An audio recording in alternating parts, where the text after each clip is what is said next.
ababaka akakiiko ka Paalamenti akavunaanyizibwa ku byenjigiriza n'ebyemizannyo balagidde minisita w'ebyensimbi n'okuteekerateekera eggwanga Matiya Kasaijja eyanjule mu kakiiko ako annyonnyole ekivaako okukecula ng'ensimbi eziteekebwa mu byenjigiriza by'eggwanga. Sabbiiti ewedde ssentebe w'akakiiko ako era omubaka wa Bunyaruguru Ntamuhiirwa John Twesigye yalagira abakulu minisitule y'ebyensimbi okulabikako mu kakiiko ako okutangaaza ku kwemulugunya okw'amatendekero ga gavumenti ag'enjawulo olw'obutaweebwa nsimbi zimala okuddukanya yunivasite ezo. Abakungu ba minisitule y'ebyenjigiriza nga bakulembeddwa mu minisita avunaanyizibwa ku matendekero aga waggulu w'ekitiibwa Dr. John Kirizesto Omuyingo bagenze mu kakiiko kano enkya ya leero. Wabula abaka bakalambidde nti si baakuteesa ku nsonga yonna enkwata ku byenjigiriza okuggyako nga minisita Matiya Kasaijja, Henry Musaasizi omubeezi we ow'ebyensimbi n'okuteekerateekera eggwanga oba omuteesitezi omukulu minisitule eyo Ramadhan Gobi nga be bagenze eyo. Abaka okuli owa Kalungu West Joseph Sewungu Gonzaga ne Geoffrey Macho wa municipality y'e Busia bakalambidde nti si baakukkiriza kuyisibwa mu maaso. Mr. Chairman, it will be painful and I'm not going to be part of that meeting where finance is not here. Yet we have made a lot of lamentations throughout the week that these people must appear. We are going to see them, but they are not appearing. You have made the roll call. We are fully constituted.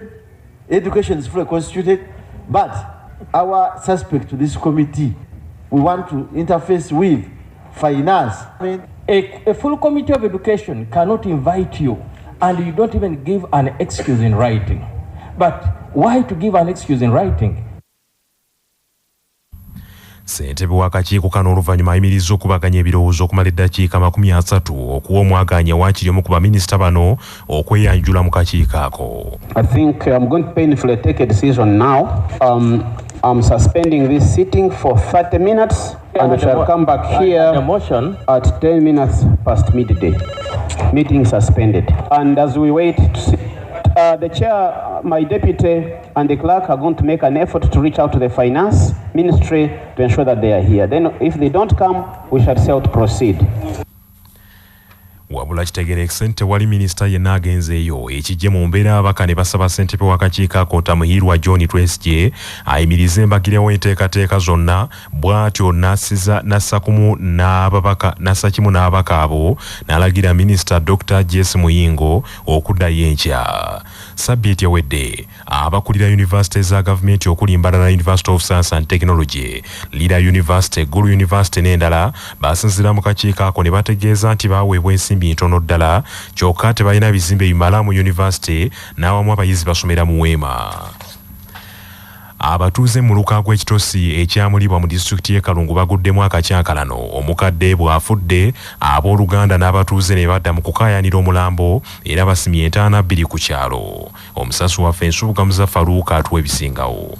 Akacyankalano kano kali ku kyalo Buwemba mu muluka guno ogw'ekitosi omukadde afudde ye Kiza Elizabeth wa myaka nga 83. Ono kigambibwa nti amaze akabanga nga mulwadde era yalama nti bw'afa bamuziikanga mu maka ge awo ku Lusebenju so si ku Kijja ewaabwe.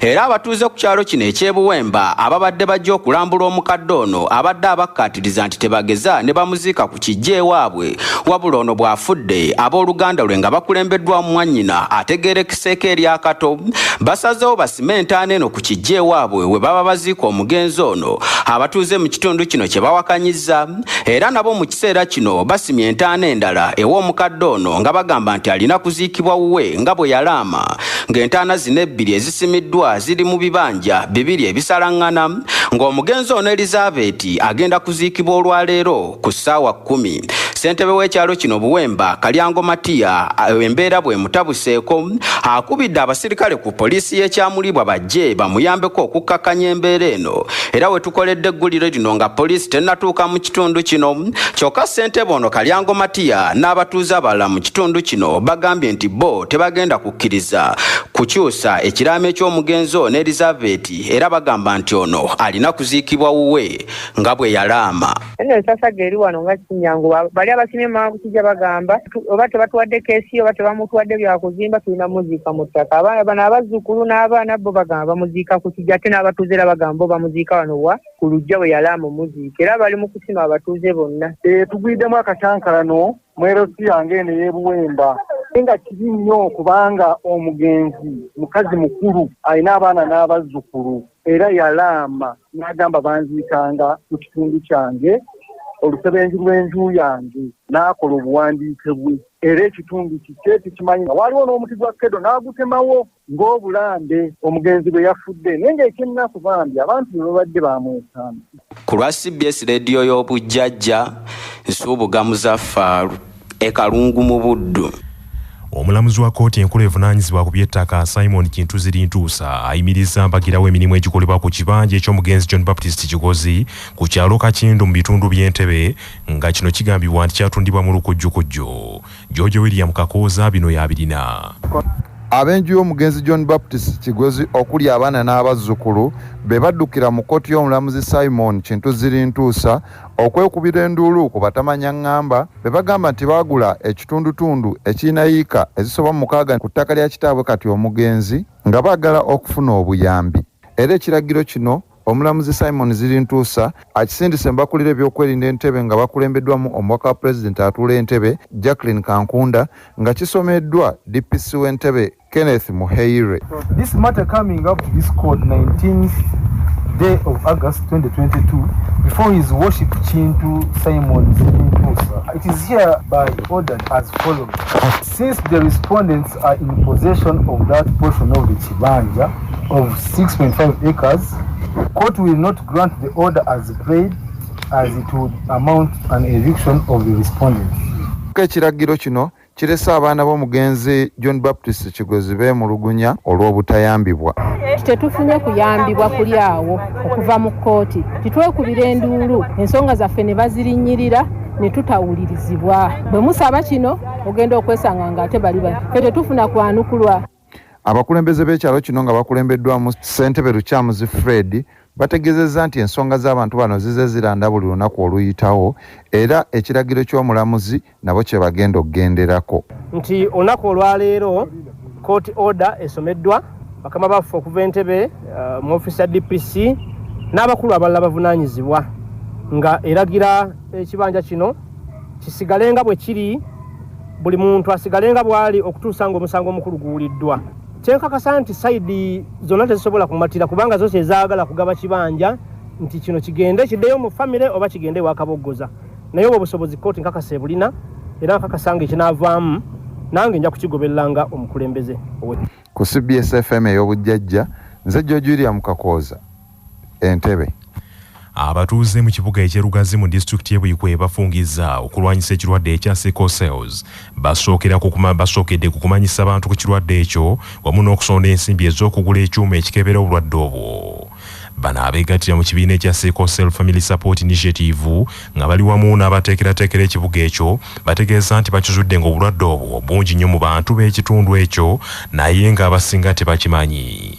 Akulira bannakyewaabo Kaleebo Joseph agambye nti newankubadde eddwaliro lyabwe ery'ekawolo lijjanjaba obulwadde buno tewali kyuma kibukebera kwe kusalawo beekolemu omulimu baawewule ku balwadde abatindiga olw'emulago okubakebera. Obulwadde buno engeri buli nti bwansikirano butawaanya nnyo abantu ate ng'abantu tebabumanyi nti gye buli, so kyetwayagadde tutandike okulaba nga tubunyisa amawulire agakwata ku bulwadde buno obwannalubiri. Tugateekawo emisinde mu bunabyalo wano mu Lugazi tudduke okubeera nga tubunyisa amawulire eri abantu nga era tugenda kugaba n'omusaayi okuba nga abantu bano abalina obulwadde buno beetaaga nnyo omusaayi, so nga n'ekigendererwa ekirala ekikulu twagala okugula ekyuma ekikebera obulwadde buno tukiteeke wano e Kawolo ku ddwaliro.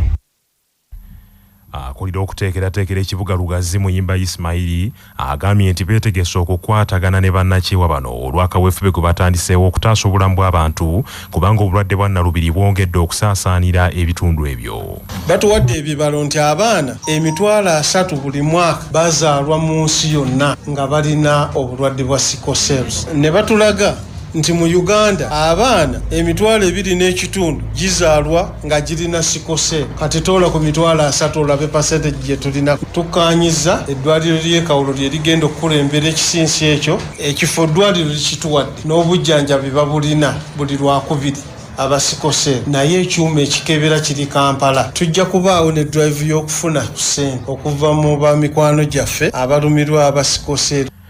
Banaffe ge mawulire ag'essaawa eno tunaddiŋŋana edda.